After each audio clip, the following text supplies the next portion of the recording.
जय हिंद दोस्तों, स्वागत है आपका आपके अपने परिवार में। तो मेरे भाई, उम्मीद करते हैं आप लोग स्वस्थ होंगे, मस्त होंगे, तंदुरुस्त होंगे, बढ़िया होंगे, सब सुखी होंगे। ठीक है। और बाल बच्चे सभी के एकदम बहुत खुश होंगे भैया। तो कैसे हैं आप लोग, बताइए। हम तो उम्मीद करके चलते हैं कि आप खुशी होंगे, बाकी आप अपना भी बता सकते हैं, कोई दिक्कत नहीं है। ठीक है।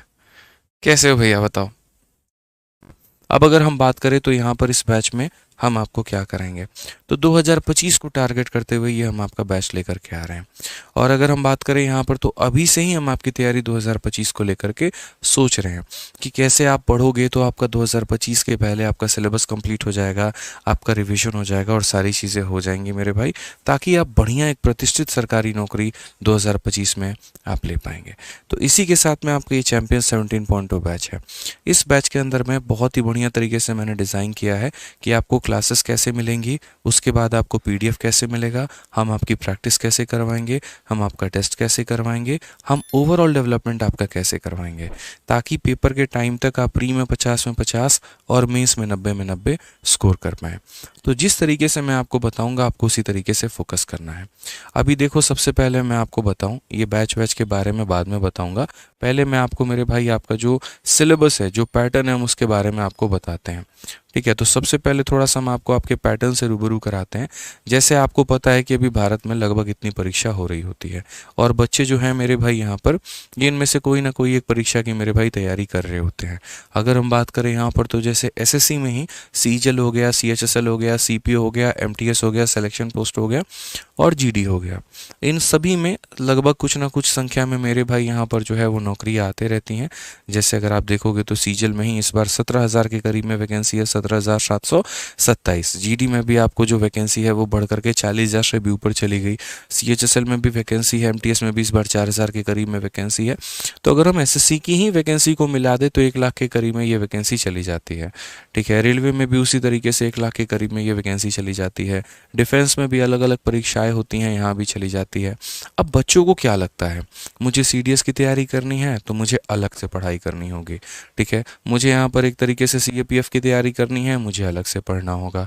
मुझे दिल्ली पुलिस कांस्टेबल का पेपर देना है तो इसके लिए मुझे दिल्ली पुलिस कांस्टेबल का बैच लेना होगा। ठीक है। मुझे सब इंस्पेक्टर बनना है यूपी में या बिहार में तो मुझे उसके लिए अलग से बैच लेना होगा। ऐसा बिल्कुल भी नहीं होता है। मैं अभी जितनी बातें कह रहा हूँ, आप मेरे सिर्फ एक सब्जेक्ट से लेकर के मत जोड़िएगा, मैं ओवरऑल सारे सब्जेक्ट की बात कर रहा हूँ। देखिए, प्रिपरेशन के दौरान जो चीज़ें मैंने ज़िंदगी में अपने सीखी है, मैं आप लोग को पहले अपना इंट्रो थोड़ा सा तैयारी वाला अगर मैं अपना दे दूं, तो मैंने खुद जो है 5 सरकारी नौकरियां निकाली हैं। SSC, CGL, CHSL, CPO, IB और सीडीएस। सीडीएस मैंने 3 बार निकाला हुआ है, रिटर्न हमारा वहाँ पे। और सीएचएसएल में ऑल इंडिया रैंक मेरा 114 है। सीजीएल के माध्यम से हम एक्साइज इंस्पेक्टर पोस्ट पर सेलेक्टेड हैं। और बाकी आईबी का तो मेरे भाई निकाला ही हमने। ठीक है। ये वो इतिहास है जो मैंने किया है। उसके बाद में बाकी कितने बच्चों के सिलेक्शंस हुए और कितने को इंस्पेक्टर बना दिए, वो तो आप लोग बेहतर तरीके से जानते हैं। इसी बार के सीपीओ में हमारे स्टूडेंट का ऑल इंडिया रैंक 2 भी रहा, 6 भी रहा, और तमाम तरह के ये सारे रैंक हमारे रहे मेरे भाई। ठीक है। तो ये हमारे स्टूडेंट्स के अलग अलग थे मेरे भाई, जो रैंक हमारे आ रहे हैं। समझ गए बात को लेकर के। लेकिन जो कॉमन चीज़ थी यहाँ पर, चाहे वो मेरे अंदर में या हमारे सेलेक्टेड बच्चों के अंदर में, वो कॉमन क्या था।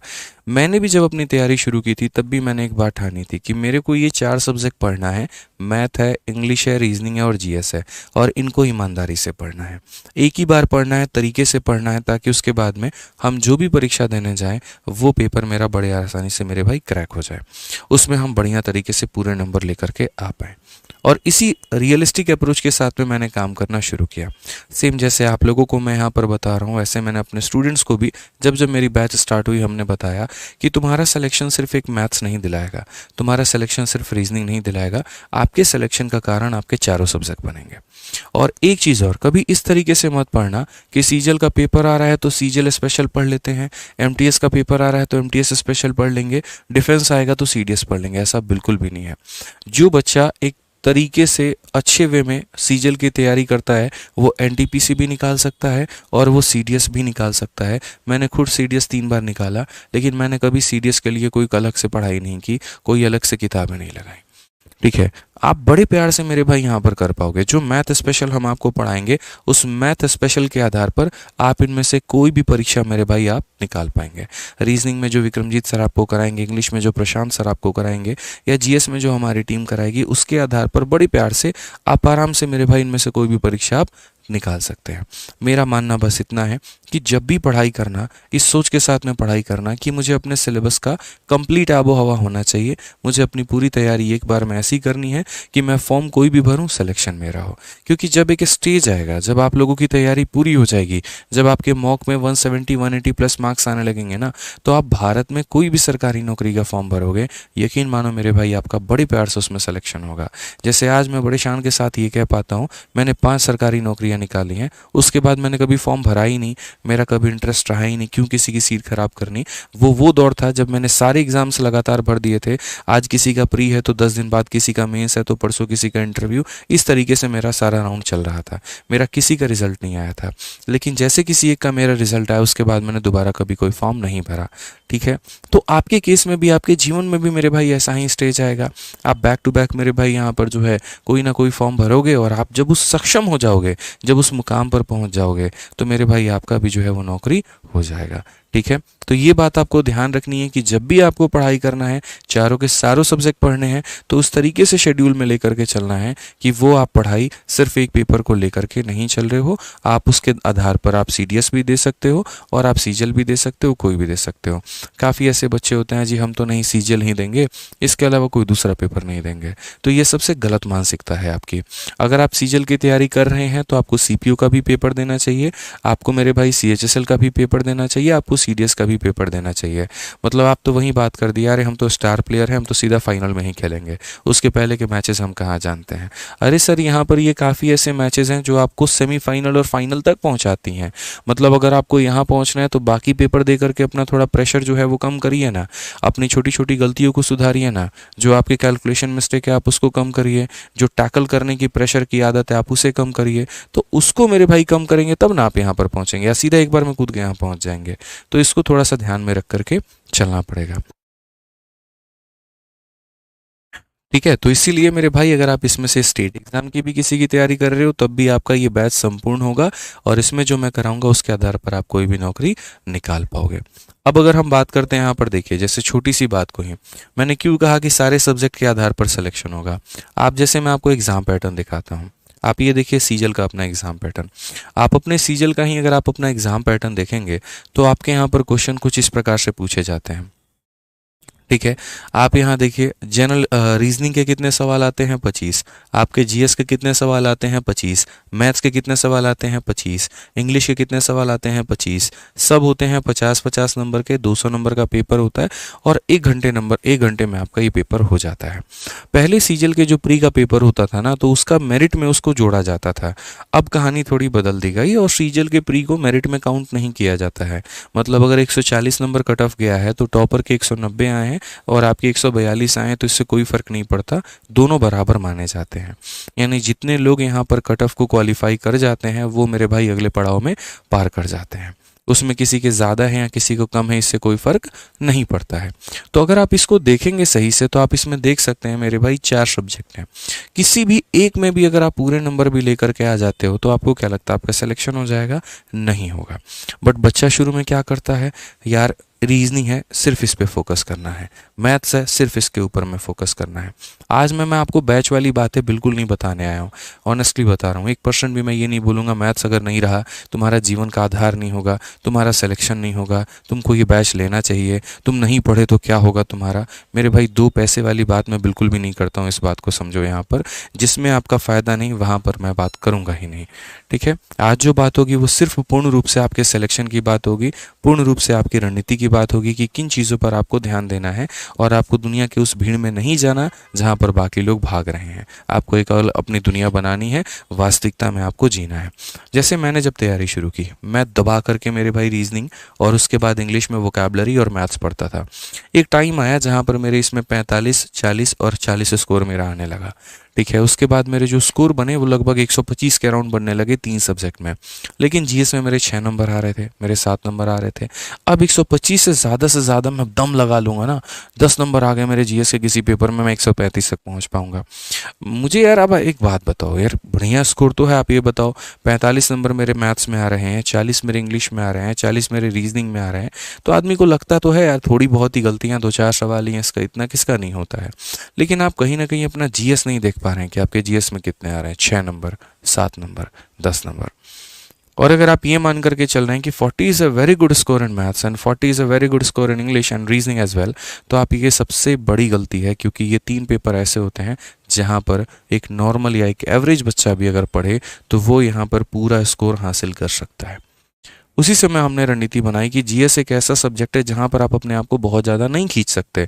मैंने अलग अलग टॉपर्स की उस समय बातें सुनी कि यार जीएस में जो एवरेज स्कोर होता है, जो एक डिसेंट स्कोर होता है, 30-35 नंबर आप लेकर के आ रहे हो तो बहुत बढ़िया स्कोर माना जाता है। ठीक है, क्योंकि कई बार क्या होता है ना, मैं आपको बोल दूं बेटा अगर तुम्हारा 40 से कम आ रहा है जीएस में तो तुम्हारी सरकारी नौकरी निकलेगी ही नहीं। अगर मैं ऐसा बोल दूं ना, आपका मोराल उसी समय ख़त्म हो जाएगा, समझे। तो कई बार मोराल भी बनता है थोड़े इजी टारगेट को सुन करके। तो मैं 40 नहीं ला सकता था, मुझे इतना पता है, लेकिन 30-35 एक अचीवेबल स्कोर है। अगर किसी ने मुझे ये कह दिया तो मैं वहां तक ट्राई कर सकता हूँ। उसी विजन के साथ में मैंने काम किया कि ये 3 मेरे अपने सब्जेक्ट, इनमें मेरे नंबर नहीं कटनी चाहिए, इनमें मुझे पूरा नंबर लेकर के आना है। और हम जीएस में 35 नंबर लेकर आए, जिसके कारण 50-50-50 मेरे पूरे के पूरे मिले, 35 मिले, 185 आया और मेरा ऑल इंडिया स्कोर 114 था। ऑल इंडिया रैंक 114 था मेरा। समझ रहे हैं बात को लेकर के। सीएचएसएल की बात मैं बता रहा हूँ, ऐसे ही सीजीएल में और बाकी जगह पर हुआ।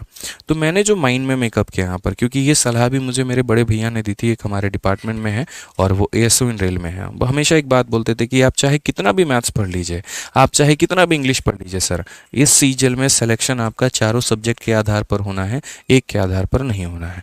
तो आपको शुरू से अपने चारों सब्जेक्ट को बांट करके चलना पड़ेगा, पूरी दिनचर्या आपको डिवाइड करके चलनी पड़ेगी। ये अलग बात है मेरे भाई यहाँ पर कि जो बच्चे मैथ्स शुरू से नहीं पढ़े होते हैं, जिनका मैथ्स का बैकग्राउंड नहीं होता है, उन्हें मैथ्स काफ़ी टफ लगता है, ये एक अलग कहानी है।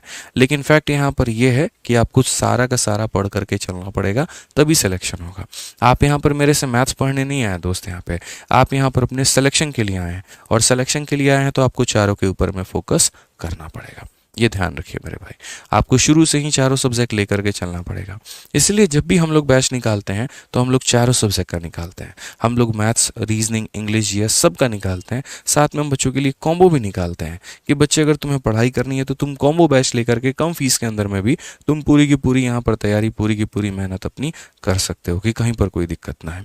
बाकी आपकी अपनी भी चॉइसेस होती हैं, आप जहाँ से जो जो सब्जेक्ट भी पढ़ना चाहे आप वो भी पढ़ सकते हैं। लेकिन बस मेरा इतना कहना है कि पढ़ाई आपको करनी है, चारों सब्जेक्ट पढ़ोगे तभी आपका सिलेक्शन होगा। चारों पढ़ोगे, चारों की प्रैक्टिस करोगे, चारों का रिवीजन करोगे, तो मॉक में जो स्कोर आएगा वो चारों की वजह से आएगा, मेरिट जो बनेगा वो चारों की वजह से बनेगा, और सिलेक्शन भी उसके आधार पर आपका होगा। ध्यान रखिए, ठीक है। अब उसमें यहाँ पर बात करते हैं मेंस को लेकर के। मेंस का भी कुछ इसी प्रकार का पैटर्न है, और मुझे उम्मीद है कि आप में से काफ़ी सारे बच्चे जानते होंगे इसको। वहीं 4 सब्जेक्ट होते हैं, उन्हीं को पढ़ना होता है, बस एक कंप्यूटर अलग से जोड़ दिया जाता है जो कि क्वालिफाइंग होता है, और ये आप उस समय आराम से 1 महीने के गैप में कंप्यूटर को पढ़ करके इसे क्वालिफाई कर सकते हो, इसमें कोई दिक्कत की बात नहीं। बाकी जैसे परीक्षा सीपीओ की हैं या सीएचएसएल की हैं, तो लगभग यहाँ पर जो पैटर्न होता है मेरे भाई उसी प्रकार का होता है, इसमें कोई बहुत ज़्यादा चेंजेस आपके नहीं होते हैं। तो ये मेरे भाई सिंपल सा मेरा जो कहना था वो ये कि आप इस तरीके से पढ़ाई करोगे तब आपका हो पाएगा। आपके पास में 2 किताबें होनी चाहिए। मैथ्स की अगर मैं बात करूं तो एक आपके पास में फॉर्मूला बुक होनी चाहिए। आपको सिंपल सी बात बता रहा हूं, जो भी चैप्टर मैं आपको पढ़ाऊंगा उसका ये क्लास नोट्स की तरह काम करेगा। अगर आपके पास में टाइम नहीं है क्लास नोट्स बनाने का, आप यहाँ पर इससे भी पढ़ सकते हैं। परसेंटेज मैंने पढ़ाया तो परसेंटेज की पूरी यहाँ पर रिविजन हो जाएगी। हाईलाइटर ले लेना और हाईलाइट करके एक एक कंसेप्ट जो मैं पढ़ाते जाऊंगा उसको इसमें हाईलाइट करते जाना। पूरे चैप्टर मेरे पढ़ाने के बाद में यहाँ से अगर वो चैप्टर को पूरा पढ़ लेते हो तो कंसेप्ट के मामले में पूरा का पूरा क्लियर हो जाओगे। फिर उसके बाद में आपको कोई भी एग्जाम का कोई भी सवाल दिया जाए आप उसको तोड़ फोड़ सकते हो। इसीलिए इसका नाम ब्रह्मास्त्र यानी फॉर्मूला बुक रखा गया है, और ये रिविजन के मैटर में बहुत ज़्यादा हेल्पफुल होती है। ठीक है। और प्रीवियस ईयर के क्वेश्चंस की प्रैक्टिस करनी है तो सीजल वेरियर की किताब से आप प्रैक्टिस कर सकते हैं, आप इसे मंगा सकते हैं। दोनों किताबों की जो कीमत है वो 100 मतलब 200 रुपये के करीब में है और बहुत ही बेस्ट सेलर किताबें हैं दोनों। फ्लिपकार्ट, अमेजन या बाकी दुकानों पर अवेलेबल है, आप इसे कहीं से भी मंगा सकते हैं।